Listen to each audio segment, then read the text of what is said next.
Coming up on Breeze TV, we take a look at how Hotel Madison is shaping up. And JMU alum turned reality star talks all about life after the Bachelor Winter Games. What potential changes will SGA make next year? We'll sit down with the members of the leadership team live in the studio to find out. This is Breeze TV. Live from the Allison B. Parker Studio in the School of Media Arts and Design at James Madison University, this is Breeze TV.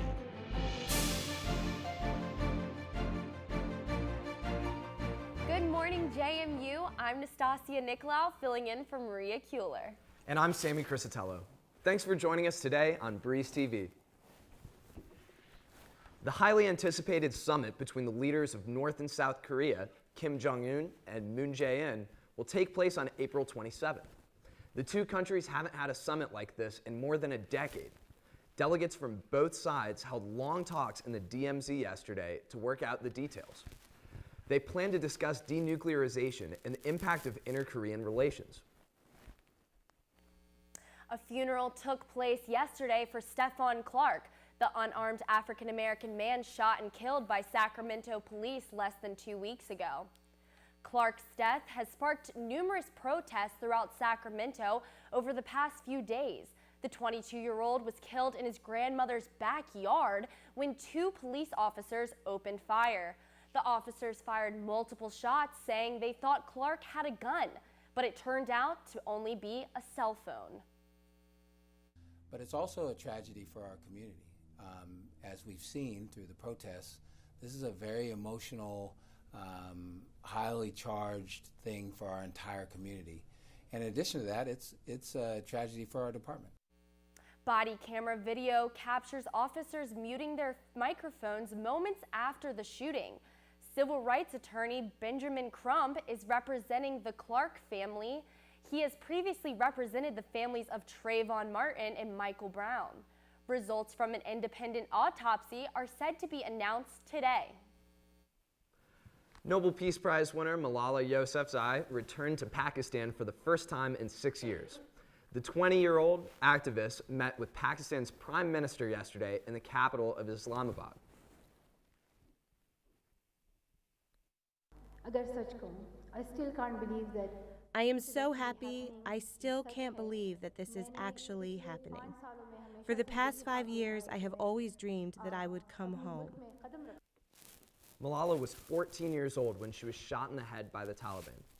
She has since become a powerful global advocate for children's education and is the youngest Nobel Peace Prize winner ever. Shenandoah Valley Regional Airport is gearing up this April to partner with major airline company United Airlines. The airport will be offering regional trips through United to airports such as Washington Dulles International Airport and Chicago O'Hare International Airport. This will allow passengers to go through security clearance one time instead of the usual two. The first flight with United Airlines will take place on April 3rd. Harrisonburg City Council addressed the weed and grass ordinance this week due to receiving 64 complaints about overgrown brush. According to local residents, the grass in nearby state-maintained neighborhoods and highways has been unkept. The council decided that whenever grass, weeds, or foreign plant growth exceeds 12 inches in height, it is a presumed threat to health and the safety of residents. Previously, it was a misdemeanor. Now, it's a $50 fine when violated. After months of construction, Hotel Madison is almost open for business. Breeze TV's Jessica Newman gives us a look inside JMU's newest edition. Hotel Madison is set to open in May and is already completely booked for graduation. Breeze TV got an inside look at why this hotel is really the first of its kind for Harrisonburg. In addition to being a hotel, it will also be a conference center, making it an epicenter for university and outside events. Never was there a facility that could accommodate conferences in the way that Hotel Madison can. The hotel is extremely upscale and features a state-of-the-art kitchen, a large gym equipped with an indoor pool, an original restaurant, and more. We owe it to our guests, we owe it to ourselves, we also owe it to JMU School of Hospitality to raise the bar high. Students in the School of Hospitality will have class inside the hotel, with the opportunity to shadow staff and apply for paid internships during their junior and senior year. The staff is, everyone has said so far they've never worked with a staff of this caliber. The hotel truly feels like it's part of JMU's campus, with similar architecture and tributes to James Madison spread all throughout the establishment. The design was intended to represent the architecture and the character of our geographic area. People who've been through say we hit the right balance. Construction will be complete in April, and you can book any of the available 230 hotel rooms through Hotel Madison's website. Reporting in Harrisonburg for Breeze TV, I'm Jessica Newman. This year's SGA election has been one of the most controversial in recent years. We've spoken with JMU's re-elected student body president, Jewel Hurt, but what's on the agenda for the rest of the leadership team? We're joined by these representatives live in the studio to lay out their plans for the upcoming year. Sammy?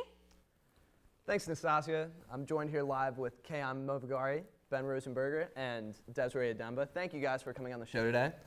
Thanks for having us. Absolutely. So let's get your guys' takes. What is the one change that you each hope to enact on campus in the coming school year? Do you want to start with this? So my position is not in SGA. It's outside body, but we have a good working relationship with Student Government Association. I aim to make the position more visible. So Eric's done a great job of catapulting the position, but with our new Vice President of Student Affairs, we have a lot of work to do with the new job description for my position. So just more visible. Really what I want to see is working with class council, we might do some restructuring in there, so to make it more fluid with the rest of SGA. So I really hope that we can, make it more transparent throughout, and make sure our ideas get heard. How about you, Cal? So as treasurer, through like a finance perspective, kind of throughout the past, there's been years where contingency funds, which are like an allocation of student funds that are meant to go back into student organizations to kind of like empower students. A lot of those funds end up getting kind of wasted towards the end of the year. We'll have like a surplus at the end that will end up, just kind of rolling into the next year. I really want to strive to make sure that every organization knows exactly how to go about getting contingency funding. They can get up to about $2,500 for their organization. So it'd be great to kind of make sure to cover all of that and, send our JMU students across the country and across the world. Now, you guys all have previous experience on SGA. What specific changes do you guys hope to see in the organization from last year to the new leadership team this year? So it's honestly kind of sad not being in student government next year, but I was community engagement chair on the leadership team this year, and I feel like a lot of our committees aren't very known to SGA. It's mainly you see class councils a lot more visible. Obviously our ELT, which is our executive leadership team, so treasurer, VP, and president, they're a lot visible, but I want some committee chairs to get some of the recognition that they do. They put in so much hard work, so for SGA, personally, I hope to see that increase. Absolutely. So being in SGA for 3 years, I've seen a lot of different changes. What I really want to make sure is that we are listening to the students on campus, making sure that their voices are heard and that we are acting on what they want to see. My biggest thing in SGA, I find that we're consistently getting kind of bogged down with the technicalities and the structures of, kind of old English whenever we're trying to conduct ourselves in Senate and kind of be progressive. But I'd really like to kind of make it, as transparent as possible and make it easy and accessible to students, from all sorts of different backgrounds and groups on campus. So. Well, it's going to be a really exciting year to see what SGA does. Thank you guys so much for coming on our show. Thanks for having us. Thank you. Thanks. Gray J Provisions is a new sandwich shop and specialty market that opened its doors earlier this month. Breeze TV's Chelsea Church shows us what this new restaurant is all about. Owners Michelle Gagnon and Seth Amston were inspired by the Gray J bird because it often shares its meals with others. They hope to bring healthy and accessible food to the valley while also offering a welcoming environment that everyone can enjoy. Homey, comfortable, friendly, And that, like, those words are not just in the atmosphere, but it's like, it's really also in the food. You can feel the hominess and the love and everything that Seth puts into it. Grey Jay, however, goes beyond house-made sourdough. They also strive to incorporate slow food values, which include fresh and seasonal ingredients. Seth says they bring the farm to the table while making conscious efforts to reduce waste by composting. We try to, one, get locally, but two, try to really build and develop relationships with the farmers that we're getting things from, and then once we get it in-house, not wasting anything is really important to us. Practicing ecological responsibility and creating community are at the heart of what Michelle and Seth are working to bring to Harrisonburg through their love of food. For Breeze TV, I'm Chelsea Church. If you want to check it out, Grey Jay Provisions is currently open Monday through Friday, 11 to 7, and is located on South High Street. The JMU Farmers Market made its debut for the spring season on Wednesday. The Farmers Market, which was formerly on the side of Madison Union, has been moved to Hillside Field. And I like the atmosphere. I used to teach at Mason, so I like the students. Local members of the community bring items such as homemade food, clothing, and plants, all available for purchase. Vendors accept cash, credit card, and even dining dollars. The Farmers Market will be open for the next 3 Wednesdays. Sawhill Memorial Gallery in Duke Hall is displaying photography and student-made pieces from the Black Lives Matter class at JMU. The exhibit, which is the first of its kind, emphasizes the ongoing effects of anti-Black racism throughout U.S. history. With a mix of both violent and powerful images, the goal of this exhibit is to encourage students to recognize and fight against social injustices. The exhibit will be up until April 7th. Welcome to Breeze TV Sports Wrap. I'm Kevin Rahm. While it's opening weekend across the MLB, the JMU baseball and softball seasons are both in full swing. With the bulk of their non-conference schedules completed, their focus now turns to the CAA. We'll start with baseball at Veterans Memorial Park. Coach Eikenberry and the Dukes welcoming Elon to Eagle Field. Top of the first, and the Phoenix strike first. Matt Oldham belts one over the right field wall. Elon will take the 1-0 lead here. The southpaw for JMU, Colton Harlow on the mound, and check this play out. The slow roller to first, and Harlow scoops it up and goes behind the back. Check this out one more time. Harlow with the nifty play behind the back to get the out, but luckily he would also have some help. A line drive out to left. The sliding left fielder, Brown, makes the tough catch. And now we're going to take it to the bottom of the 5th. JMU going to get a run here, even though they also got the out. They would take the 2-1 lead.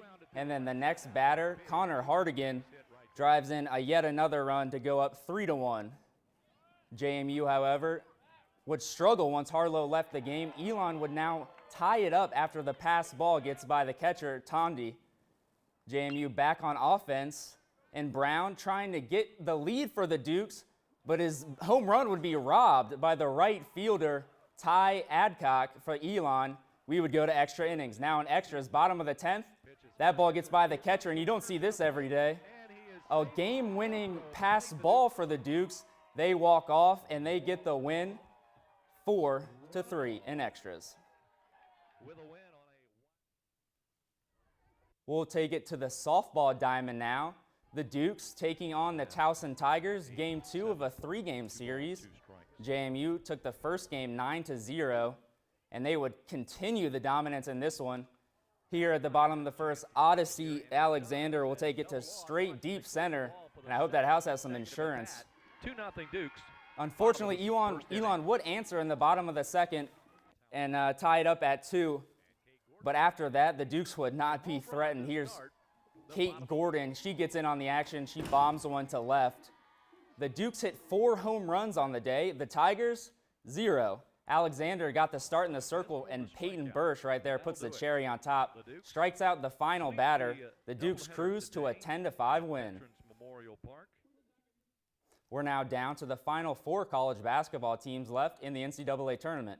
Villanova, Kansas, Michigan, and Loyola Chicago all fighting for a spot in Monday's national championship. The teams arrived in San Antonio earlier this week. as tomorrow's two-game slate begins with Cinderella herself. The 11th seed Loyola Chicago Ramblers will try and continue their run against 3-seeded Michigan. No 11 seed has ever gone to the national championship, but that doesn't mean Michigan head coach John Beilein and his team are expecting to waltz into the title game. I value very much how good a team Loyola is. They're as good as any team in this tournament. They've proven that. We're going to have to play better than we've played if we're going to be playing on Monday night. We have had some really good games. We have some games where we weren't as efficient. I have much respect for Porter Moser and that entire program. As for the other matchup, head coach Jay Wright and 1-seed Villanova will take on the other remaining 1-seed, Kansas, and head coach Bill Self. Right there, he's going to be signing autographs. He coaches Jayhawks to an electrifying Elite Eight win over Duke in overtime. Kansas point guard Devontae Graham is one of 4 finalists for the Naismith College Player of the Year, but it was Malik Newman's 32 points that made the difference in defeating Duke. So Jay Wright knows his Wildcats face multiple threats on that Kansas lineup. He's become arguably as scary as. Looks like we have a little bit of trouble getting to that video. We'll go ahead and jump ahead to JMU Athletic Director Jeff Bourne. Last week, he was named one of 5 finalists for the Sports Business Journal's Athletic Director of the Year award. Bourne has been at JMU since 1999 and is the only finalist representing a school outside the football bowl subdivision. It's nice to be recognized in a lead company like that. I know each of those other directors well, and they all have done phenomenal jobs. But it's also nice to have JMU recognized at the top tier of performance with other schools and the unique things that we've had happen here. So it's exciting and it's rewarding. It makes you feel good that your institution's at the top of the list. And Bourne strives to keep JMU atop that list in the future. The winner will be announced on May 23rd in New York's Times Square. That's all for sports this week. Back to you, Nastasia. The finale of the Bachelor Winter Games aired last month, and JMU alum Ashley Iaconetti took home the Golden Rose. I had the chance to interview Ashley earlier this week to talk about everything she's been doing since she left JMU. Take a look. Today we have the Bachelor franchise's Ashley I on Skype to talk about her latest win on the Bachelor's Winter Games. Hi, Ashley. Hello there. Thank you so much for taking the time to talk with us today. Oh my gosh, I'm delighted. Well, thank you so much for being here. Congratulations on your win. Your final ice skating performance was quite the show. Thank you. Yes, it was. It felt a lot better in real life than watching it back. Oh gosh. When I watched it back, I was like, oh, that lift wasn't that impressive. No, it was. We were all, when we watched it, we were like, how is she doing this? Because it's not something like you're probably used to doing, just ice skating. Well, yeah, I could go, I'm used to, not used to, but maybe like once every couple of years, I'll go round and round the rink, like in Reston Town Center in Virginia. But being lifted, I could never have done that if I didn't have Kevin, who basically ice skates 5 days a week, lifting me. That's incredible. So how is life after the Winter Games? Life is so good. Life has been pretty amazing for the past couple of years. Like, this whole Bachelor franchise has been a blast to be a part of. Yeah, that's what I was going to ask. So how is this experience different from the other Bachelor spinoff shows that you've been on in the past? Because the Winter Games, I heard it was shot for 10 days. Is that right? It was the shortest filming sequence we've ever had. The Bachelor, I was there for basically a month. Both Paradises, I was there for about 3 weeks. And then Winter Games, we only filmed for 10 days, which is the shortest. But what I liked the most about it was that I got to show a little bit more serious, a little bit more in-depth side of my personality that people didn't really get to see through The Bachelor and Bachelor in Paradise. Yeah, that's what I was going to ask. So is it interesting watching yourself back and feeling like, well, that's not what I meant by that, or that's not how I actually am in real life? I know that you're kind of infamous for being like the crier or like super emotional. Is that frustrating that that's kind of what you've been dubbed as, or? No. I mean, I always say it's a caricature of yourself. So they're going to take some of your most notable traits and really blow them up and show them, like a cartoon character, basically. And my thing was crying. And I don't cry that much in real life, but I do have to say, put me in the Bachelor bubble, and I do cry that much. There is something about it. Ben Higgins said, I have known you for 2.5 years now, and I've never seen you cry in real life, but now here we are in a bachelor mansion and you're sobbing. What is going on?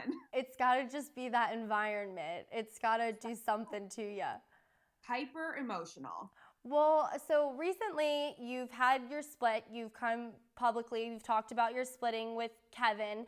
It's got to be difficult being in the spotlight during such a personal time. So how do you handle being in the spotlight and having everyone's eyes on you?